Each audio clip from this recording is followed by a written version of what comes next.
Magandang araw mga bossing. Sana pag napanood nyo tong video na to, may tutulungan po kasi ako, yung kumpare ko. Yung kumpare ko, kailangan ng pera. Taxi driver yun. Ano daw, mga anak daw, yung pangatlong asawa niya, babaero kasi. Pangatlong asawa ba naman, mga anak na? Paano na yata, panglima sa pangatlong asawa niya, panglima niya ng anak. Nakakaawa naman, kumpare ko naman yun, napakabait naman. Sabi niya, hanapan ko daw ng buyer yung taxi niya.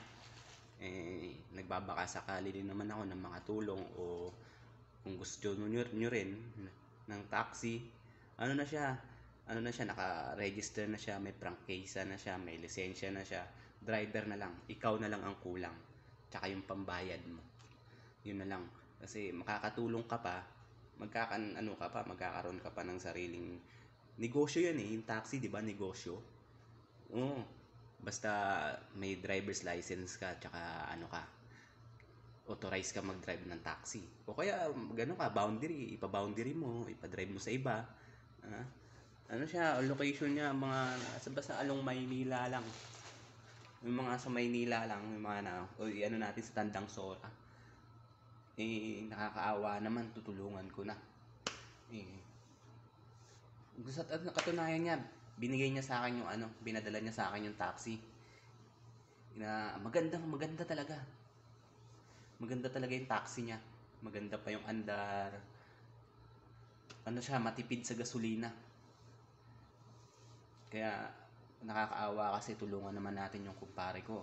Baka mamaya pag makagawa, imbis na gumawa ng masama, tulungan ko na lang magbenta ng taxi niya.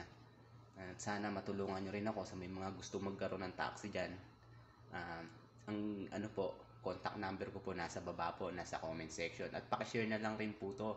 Baka may kakilala kayong naghahanap ng taxi, o gusto magkaroon ng taxi, o may kakilala man yung kakilala mo, yung kakilala ng kakilala mo, kakilala niya, para matulungan natin yung kumpare ko. Makakatulong na rin kayo. Kumbaga kayo yung magiging good Samaritan ko. Sana po matulungan nyo ako. Murang halaga lang daw. 15,000, negotiable pa. 15,000 na lang daw. 15,000 yung taxi niya, negotiable pa. Mapag-uusapan pa daw yung presyo, pero wag naman daw masyadong mababa kasi medyo masakit naman, baka mamaya hindi na niya magamit sa panganganak ng pangatlong asawa niya. Tsaka ang ganda pa yung unit niya. At sa katunayan nga po, andito yung taxi na binibenta niya. Ito, pinadala niya sa akin yung taxi. Ayun, ganda pa, di ba? Ayun, di ba? Ganda, kulay dilaw. Maganda yung gulong niya. Maganda pa to, maandar pa to. Try natin. Maandar pa to Maandar to, Maganda pa yung takbo niya, maganda. Sige, PM nyo na lang po ako sa may mga gusto. Maraming salamat po. Sana po matulungan nyo ako sa problema.